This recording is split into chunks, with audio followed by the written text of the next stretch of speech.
I work as a radio technician, mostly inspecting emergency communication towers deep in the Arizona desert. It's lonely work, but I like the solitude. One afternoon in July, I was scheduled to check on an old signal relay far from any paved roads. I took my truck, my gear, and a sat phone. Standard. I arrived around 3:30 p.m. The tower stood on a small plateau, surrounded by flat sand and distant red rocks. I ran diagnostics. Everything looked fine. Then I noticed the tower's solar battery had been unplugged clean. Deliberate. That's when I saw it. A figure, far off, standing still at the base of a mesa. Black clothes. No hat. Just standing. I waved. Nothing. I radioed the base to report the odd presence. Static. Then something else clicks, like teeth tapping. I packed up fast. I had to hike back down the hill to my truck. Halfway down, I looked back. The man had moved. Now closer. I hurried. The truck was in view when I spotted boot prints in the sand next to my tire tracks, ones that hadn't been there when I arrived. I reached for my keys. They weren't in my pocket. Back up at the tower. No, he had them. The figure was now halfway between me and the tower, walking at a steady pace. I got in, hot-wired my own damn truck. The engine sputtered. The man stopped. Then he turned and walked directly into the sun glare. Gone. I made it to the nearest ranger station. They found the tower exactly as I'd left it, except for one thing. On the inside wall of the steel cabinet, someone had scratched. I'm in every silence. I haven't worked a desert job since.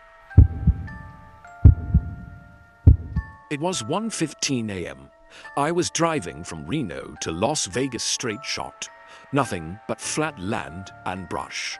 My gas was low, and the next station wasn't for another 50 miles. That's when I saw the rest stop sign. Mile to 129, open, cold drinks. Weird. I didn't remember seeing it before, but I pulled off. The place looked ancient, an old vending machine outside, a single lit bulb, and a rusting bathroom building. No other cars. The vending machine worked. I bought water. The bottle was warm. I walked around back to use the bathroom. The men's door was chained shut. The women's door creaked open. No one inside. As I stepped out, I heard gravel crunch behind me. I turned. Nothing. I started walking back to the car when I noticed something new: footprints. Bare, leading toward the desert from the rest stop. Not mine. Too small. Too close together. Then I saw it. A girl, maybe 10, wearing pajamas, standing halfway between the building and the sand. I said, "Are you okay?" She pointed behind me. I turned again. The building's lights were off. I ran for the car. As I drove off, I looked in the rearview mirror. The girl was standing on the roof, smiling.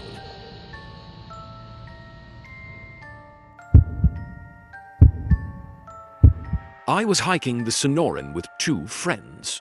No service, no maps, just compass, GPS, and prep. The heat was brutal. One evening, we saw what looked like a small adobe structure in the distance.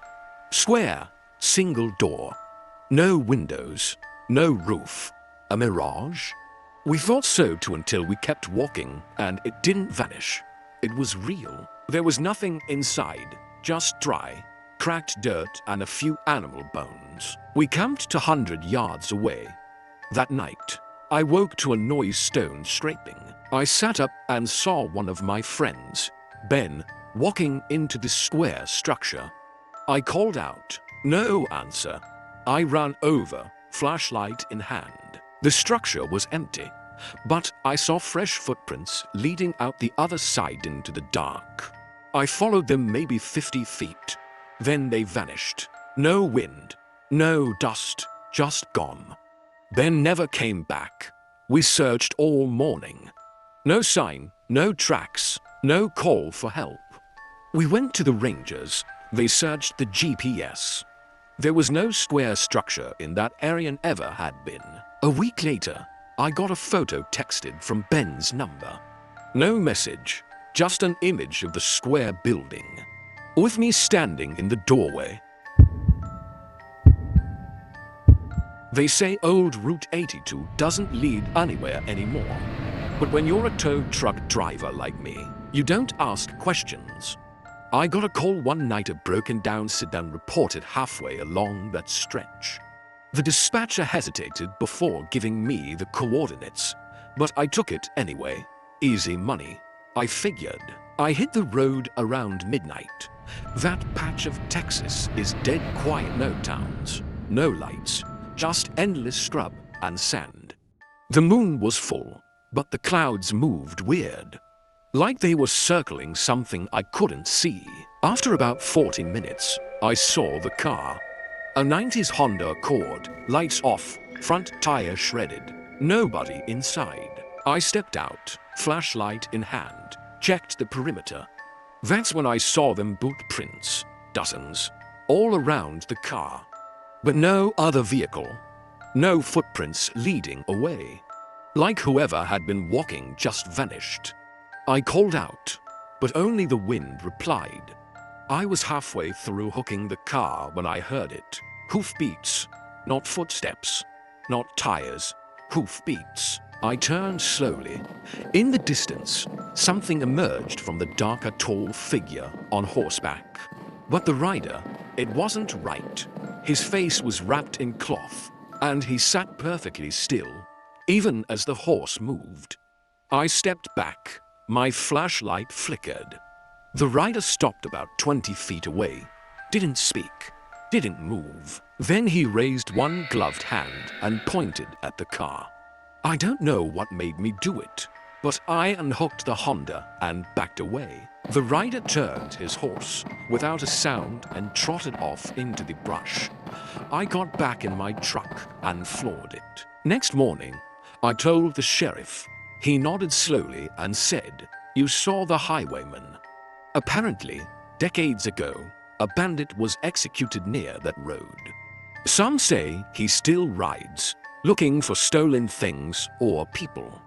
I guess that night, I tried to take something that belonged to him, never went back. I was hiking the Mojave alone, taking the long route across a now-defunct railway line. Around day 3, I ran out of water faster than expected. That's when I spotted it, an old train station half buried in the sand, crumbling but still standing. I was desperate. I entered the waiting room, wooden benches, dusty glass, and a silent timetable stuck on 3:17. Inside, it felt cooler, unnaturally cool. I swear I heard the faint sound of a train horn in the distance. But there hadn't been rail traffic in 30 years. I found an old water fountain. I don't know why, but I pressed the button. Water came out, cold, clear. I drank it. The moment I swallowed, the station lit up. Old lights buzzed on. A bell rang. Then I heard it, a train, coming fast. But the track outside was gone, just sand dunes. I backed away, heart racing. The whistle blew again from inside the building. I ran outside. The moment I stepped out, the lights died, silence. I looked back. The station was dark, cracked, abandoned again. But inside one window, my reflection was still standing watching me.